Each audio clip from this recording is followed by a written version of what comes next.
Hi everybody, this is Reviewer of Destiny, here to bring you my review on the second episode of Season 3 of Vikings. What can I say about this series so far? About this season? I can't really judge because I don't know what they're gonna do next. Honestly, after I watched Season 2, I thought the whole plot would be defeating the uncle of the Princess of Mercia, but they did it in the first episode. Obviously, they still have to defeat her brother, but I didn't think they would get at least her uncle that fast. And the plot is, hopefully, at least, is taking that brother and returning the Princess of Mercia to where she belongs. But I'm like, who knows what they're going with this season? Because I'm like, I thought I had it figured out, but the first episode was so fast-paced. This one's more balanced-paced, which is good. Sometimes you want a balanced pace. I mean, that's the strength of the first season.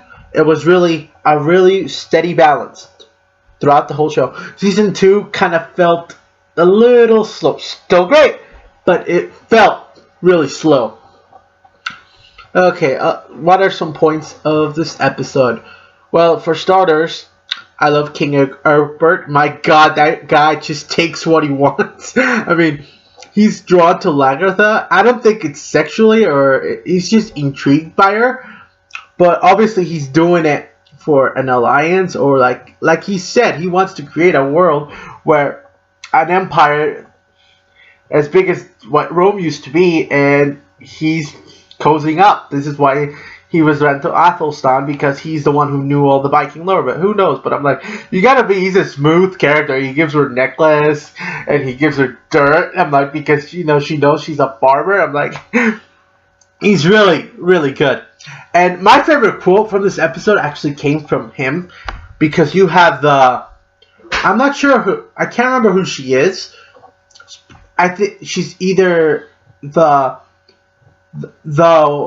wife of King Egbert's son, or it's his daughter. I think it's his daughter-in-law, where she is being drawn to Athelstan, and what he said, which is my favorite quote, be careful. The more complicated a person is, the more interesting they are. True, but at the same time, the more dangerous they are. Which is fascinating if you think about it. It is true. If a person is really complex, you try to figure them out. But at the same time, you don't know what they're capable of, what they can do to you. I'm like, at least King Egbert, despite that he likes Athelstan, at least he sees that, because he doesn't know what to think of him. He thinks he's a great man, but at the same time, he's watching his back. So that's really good. Another observation is, that asshole that overthrew Lagertha, oh, you're so gonna pay when she comes back. She's got alliances to help her. You're just a jealous douche, man.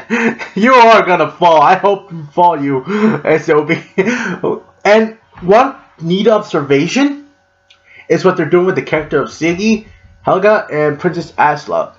They have really nothing to do. I mean, Princess Aslov had, she wedded Ragnar. I mean, but after that, she has no purpose. And Siggy had kind of a purpose sometimes, and Helga, Floki's wife, she didn't really. But this is a good way to give these characters purpose, because they keep having dreams that are similar.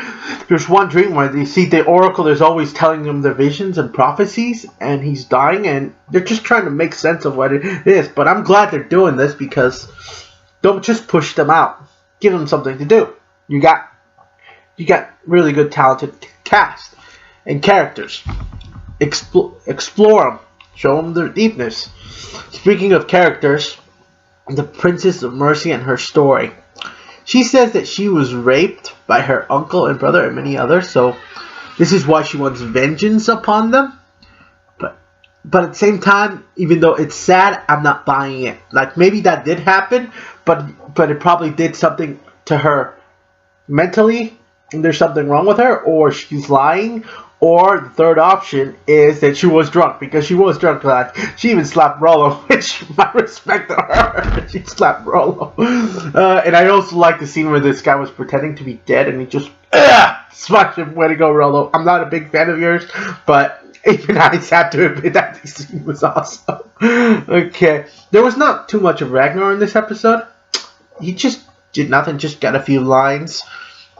There was nothing really that he contributed, so same goes with Floki. The only thing Floki did is chop off the arm. That arm scene was like brutal, man. If that was me, I'd be like screaming to the heavens. And this guy did scream, but he asked for it. I mean, you have to see how tough these SOBs to say do it. I'm like, he had no fear, but obviously it's gonna freaking hurt. But still, damn, that was brutal. And Bjorn did much nothing either. He only had one small scene where he asks that woman that's carrying his child to marry him. And she says yes. But I think that's just a way of he wants to control her. And I don't like that. Bjorn's not a favorite character. But he seems arrogant. But that's the price of youth. And the thing is that Bjorn's character is based on a really important historical figure in lore. Not lore, in actual history. So that's the way of creating a bad character. If you want to really build him up, you can make him improve constantly. So I hope they do that with Bjorn, because so far I am not impressed by him. If he screws again, that's okay. It's expected, but hopefully he redeems himself. If not, that's going to be a really disappointment. Really great disappointment.